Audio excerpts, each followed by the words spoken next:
Welcome back to Car-Pinionated, where Glenn and I talk about cars. I'm Doug Stewart. I'm the senior digital content producer at Fox 61 in Hartford, and this is my friend Glenn. um, so, just a guy who likes to talk about cars. just a guy who likes to talk about cars. You can, you can talk more about yourself. I always feel bad. I don't quite exactly know how to introduce you, what you want to say, you're an international man of mystery. If There you want you to keep go. it that way, that's fine. And this is Glenn. He's some guy. Yeah. Well, I'm not connected to cars or the media, which is weird, but it's just, I'm sort of here for the everyman aspect of it as just somebody who likes to yak about automobiles and has been fascinated with them since he was a kid. So that's why I'm here. And for those who want to know, I'm a real estate appraiser. That's my job in the real world, which I absolutely love. The only thing it has to do with automobiles is that I drive mine around a lot for my job. So, but other than that, And what's your part-time gig? Tell us about your part-time gig. my part-time gig. I am one of the owners slash managers of a group called Comedy Sports, specifically their team in New York City. Comedy Sports is a international, I should say, comedy concern where we do the same show in something like 24 different cities, including one in the UK, which gives us the international angle. The show is improvisational comedy, but it's set up like a sporting event where two teams compete against each other for laughs. And instead of a master of ceremonies, there's a referee with a whistle and a stopwatch. It's very silly. It's very fun. And it's clean comedy. That's one of my favorite parts about it, is that it's great for older kids, pretty much 10 and up. Even younger than that, they've come to see the show and they love it. It's not kid humor, but it's available to them. So, and we do very well in New York because of that, because there's just not a lot of specifically comedy without the vulgarity and the adult topics. We steer clear of that, and we still manage to have a very funny show. We're going to talk about Teslas. Mm. And Tesla has, not to make a bad joke, Tesla's had a bumpy road of late in some respects. There are several recalls several things going on. And, part of this that I feel like part of the problems are kind of self-inflicted. They have a Silicon Valley mindset of like, we don't want to talk to the press. We're just going to do our own thing and get out there and do it. And by virtue of the fact that years ago, they fired their public relations department. Now, I've been a journalist for 30 some odd years, and I know the value of good public relations. Mm-hmm. And they can make things less bad if things are bad. Right. So, what's your take on, what rises to the top when you think of what Tesla's, issues are right now? I don't know. I'll make it a blunt statement and say that there's sort of a stubbornness about Tesla that is becoming more and more apparent. And I'll start by saying that their design language is starting to age out. Okay. Yes. And, that's bad. My dad was asking me about Tesla the other day. He was like, what's the big deal? And he's 89 and he doesn't get it at all. And I told him that one of the things is that their model line is starting to get old. And, the Japanese automakers who have come to kick automotive butt all over the planet religiously change up their cars every 3 to 4 years, 5. Yeah. It's like a 4 or 5 years. Getting up there, 6, forget it. Except for the Tundra. Yeah, thank you. And it's always been smart because, just when a car is starting to get a little passé, then suddenly it's fresh and exciting and new again. And I think Tesla is behind the pack on that. And it all seems to harken back to a stubbornness to just do things their way and no other way, and we don't want to listen to other people. But selling a product means listening to other people and listening to what the market has to say. So that's what concerns me the most about them. Yeah, there used to be an old joke that the easiest job in the automotive industry was being a stylist, car stylist for Volvo. And Yeah. and all those people who wanted the easy styling job moved over to Tesla Yeah. because they're not different. I mean, it's not a bad style by any means. I think no. it's crisp. It I don't I think it looks nice. Yeah. But it's one note. Right. It's the X and the Y and the 3 and the S are all cut from the same bolt of cloth. Yeah, they really are. And that's kind of to their detriment in many ways, because really, like, you have to really squint to catch the difference between the vehicles. And it's minor things, but like I'm just gonna say that I think the 3 is a kind of nice looking car. I think is it the X that is the 3s, or the Y? X is the Falcon doors. Yeah, all right. So it's the Y is the larger. It's like the 3, but taller. Yeah. And I don't care for the looks of the Y at all. There's something about the proportions that seem off to me, but that's me. But you still have to squint, and it's not going to help them sell $100,000 S that looks an awful lot like a $40,000 3. You got to be careful of that. Or $100,000 S that looks very, very, very similar to the one that was sold 10 years ago. Right, exactly. And you have to be really careful, because especially where cars are concerned, you don't want to look like something from 10 years ago.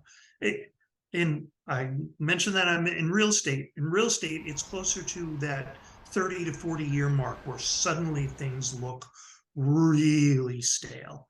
And they come back into style. Like right now, a house built in the 70s is getting to be kind of cool again. But houses built in the 80s and 90s are not. They're like the kiss of death right now. And it's how things age out. Cars are closer to 10 to 15 years. Suddenly it starts to look real stale, and then it ages out for a long period of time until it's a classic automobile again. The software gets updated, and that's great, right? But I think that as consumers, we're looking for more. Right. I think one of the things for me is I think their cars are really, really expensive to repair. Yes. Really expensive to repair. And this is anecdotal evidence on my part, but when there's a YouTube channel called Wham Bam Tesla Cam, where they show videos of, because the Teslas have cameras all around that record, what's going on. And they show those videos of Teslas or other cars crashing. And they're invariably, it's like a little ding. And they're like, and it costs $20,000 to repair. Right. Right. That's an issue. Yeah. And yes, you got insurance. Well, and this is the other thing. They had to form their own insurance company because the mainstream insurers didn't, were charging exorbitant rates to insure Teslas. Right. What's that tell you? All problems. Yeah. I think that the other piece that I have concerns about is this whole thing with what they call Autopilot, and separately the full self-driving beta. Yeah. Which, if you're going to call it that, that's what it should do, but it doesn't. It sort of feels like promises you're not keeping. Right. And then I don't know what they're charging for now. I think at one point it was $10,000, then it was $12,000, and I think it might be $15,000 now for the full self-driving. Okay, that's a lot of money, and you can't transfer that to another car. Right. If you're driving your Tesla Model S and you've paid $12,000 for your full self-driving, and it gets into an accident, you don't get to transfer that to another car. Right. You have to buy it again, right? from a profit perspective, that's great. Okay. A lot of insurance companies won't pay you for that full self-driving. Yeah. So you're just out that money. Yep. Yeah. I don't know. I don't know. Yeah. They have a lot of problems with recalls.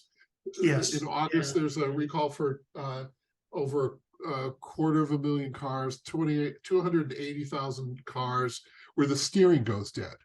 Okay. Cars get recalled all the time. We've covered that. But so much of that car is funneled through that display. Like, yeah, it just bothers me. It worries me. Exactly. Maybe I'm a little bit more forgiving about the recall thing because they are, they have been braving new waters since since the beginning, and they're really making a go of it, and I admire that. I admire really that they're selling electric cars that people want to buy, and that's a great thing. But they're not without their problems. And I know there's a huge fan base out there, and I know at its core, they're good cars, but they're not perfect. And they sort of have this kind of like, well, we're Tesla, it's pretty much perfect. It's like you can't go there. You can't go there with any product, actually, because then when people find the imperfections, they go, hey, wait a minute. You promised me a perfect car and it's not there, so you just got to be careful with that. If I have one other minor gripe about them, it's that when you go to their website, one of the things they do, and this really chokes my chain, is they give you some of the cars, they give you the base model price, and then it says something to the extent of available as low as like $32,000. Well, that includes a federal tax credit, which is active now, but probably won't be after the end of the year. But the other thing they do is they're like, it also includes all the money that you saved not buying gasoline. What? That's not, no. It reduces your cost of ownership, but what about all the electricity you have to pay? And P.S., I don't know if you've noticed that electricity has gotten very expensive lately, Yeah. And there's other things. It's like, don't go telling me I can get the car for $32,000. That's an old lost leader that's been around since like the 1950s. Oh yeah, I got a great car for you. What Matt said. This is like what Matt said is that he bought his Model S. I'm sorry, he bought his Model 3 at a point where it was like it was the cheapest, it was the lowest range, it was da da da da da, right? And it was available for 2 weeks, and then they kind of rearrange things around again.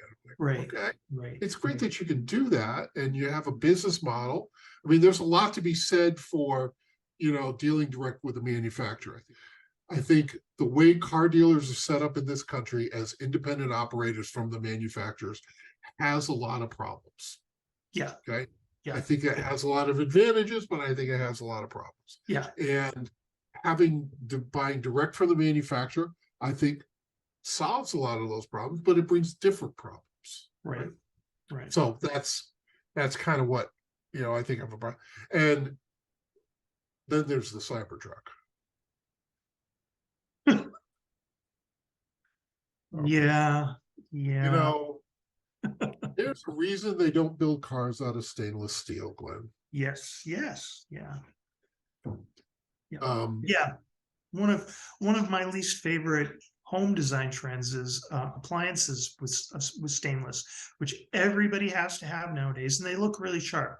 They scratch, and they dent really easily. And I haven't been in anybody's house where they've got an appliance that's over a year old that doesn't have a dent or a scratch in it somewhere, And they're not outside in a parking lot near shopping carts and people who don't care. Come on, So. And I can't see Joe F-150 buyer going, I want this angular thing that looks like it came out of the 70s sci-fi film Damnation Alley. I was thinking Logan's Run, but yeah, okay. Yeah, same difference, right? It's the Origami Mobile. It's just, I don't know. I don't get it. Is it different? Yeah, sometimes different is cool. But no. And P.S. There's such a strong design language, which we were just talking about with their other 4 vehicles, and then the Cybertruck, which has nothing to do with that. It's like from a whole different company, you know. They were talking about doing a roadster that I've seen some pictures, and it's very pretty.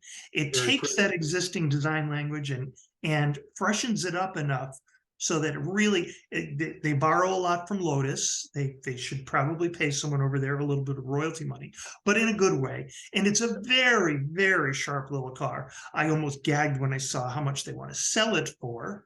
There are other ways to spend my money better, but at least it's really beautiful. It's very sculptural and everything. I would not call the Cybertruck sculptural per se. It's the block that you get. It's the block of marble or stainless steel that you get before you get the statue. 3 cuts and done. Yeah. Okay, Michelangelo, make a Cybertruck. Right. I remember the first time I saw a photo of it, and I said out loud, with nobody in the room but me to hear, I said, "What the actual F is that?" You know, I didn't use the word F. You can use your imagination. So yeah. Yeah, and what was that? That would have been 5 years ago. Yeah. And the silliest part is, I think it would be really cool if Tesla came up with like a real pickup truck. I mean, do what Rivian is doing without the crazy weird headlights on the front. If they did something that wasn't quite trying to be so revolutionary, they might actually sell some, but I don't. I think the Cybertruck is headed towards joke territory, you know. Which, you know, you know, if you're going to put that much money and effort and time into these things, I would want people to have success in that. You know, I want everyone to succeed.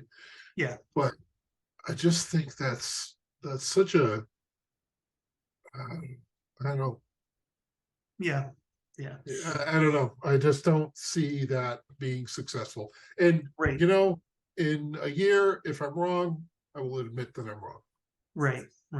And the other, you know, I'm the guy who thought, why would you want to put a camera on a cell phone? So I admit that I don't get things right sometimes. That was wrong. Yeah, that was wrong. Bad. Yeah. We've all been there, but you know, just, you know, speaking from a car point of view, and one last minor gripe: Cybertruck. Well, I mean, cyber is like alternate reality, you know, computer language and everything. It just, I don't know.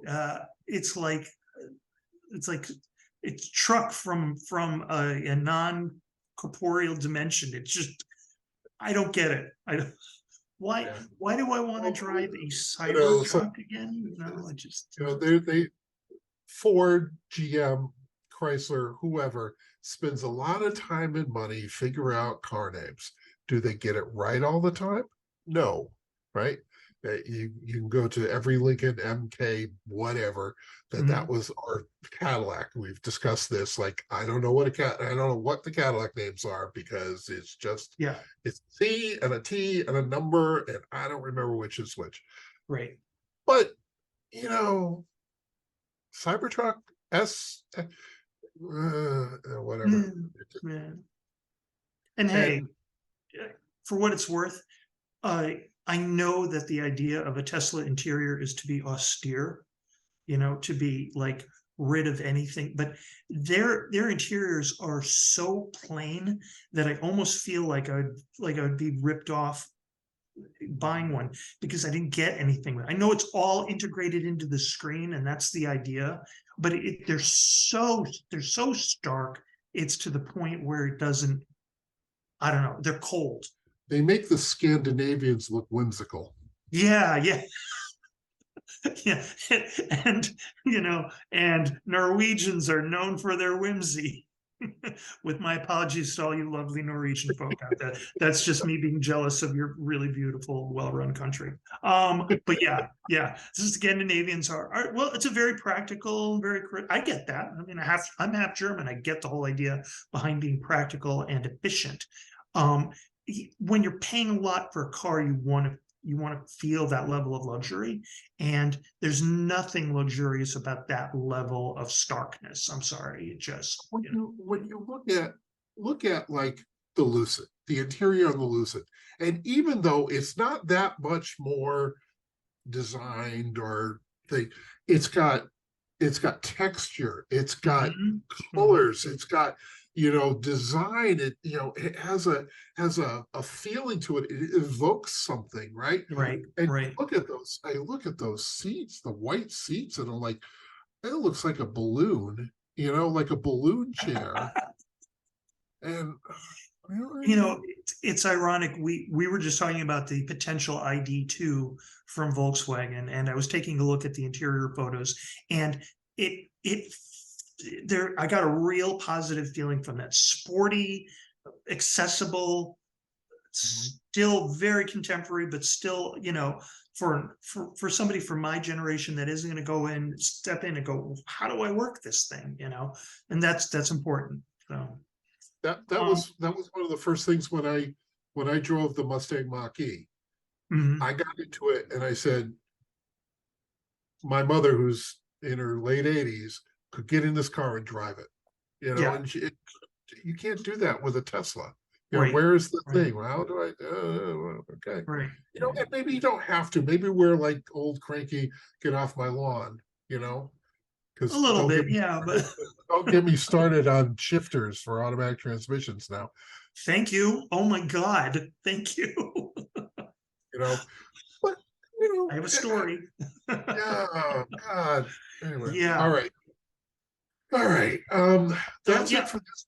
I'm At sorry, the go end of ahead. the day, if I can do like a wrap up note thing, I applaud Tesla for really trailblazing. I mean, I think they have succeeded really in creating electric cars that people want to buy, and that's admirable. And there's a lot to like about the company. But again, I got to go back to the idea that there's this look how great we are at Tesla. We're practically perfect. And it's like, you shouldn't go there. Don't rest on your laurels. If you're selling a lot of cars, find a way to sell some more and update them and listen to what people are saying, if they're doing something that works, but they can't sit around and expect that to work forever, look at the US automakers in the early 1970s who said, no one's going to buy Japanese cars. What are you, nuts? Or the 60s. Yeah. Right? Yeah. Right. There's you go to YouTube and you can get into a deep rabbit hole on YouTube. There's a series of old Ford commercials, which first off are kind of sexist, really sexist in a lot of ways. But it's this idea of like, well, we'll just build it and they'll buy it, right? And like, no, that's not always going to happen. But you're right. The 70s are another example. The 80s are another example. Sure. And, you can keep going on and on. And just because things were always done that way doesn't make them wrong. Right. That's kind of what I feel. Like, just because every car had a round steering wheel, doesn't mean it's wrong. yeah, exactly. Yeah, the little no. All right. So that's it for this week, Glenn. Any final words? Enjoy the cars that you want to enjoy. If you have nice things to say about a Tesla, I certainly would love to hear them in our comments. So, and trust me, I know we did our fair amount of bashing this episode, but there are far worse cars out there, believe me. And I admire Tesla on so many levels. But we've aired what we think is pertinent about the company. But hey, tell us some comments. Feel free to tell me I'm wrong. I'm the one person on the internet who might say, hey, I was wrong about that. Valid point. Yeah. If you want to, you know, and it's not like we've solely reserved this for Tesla. There's a whole episode on Chrysler. Oh my God. As somebody who's owned 2-3 Chryslers from the past 20 years, yeah, I mean, real good and real bad, but that's a whole nother episode. And it's actually episode 2. You can Yes, find that there out. you go. All right. That's it for this week. We'll see you back here next week. Good night. Bye.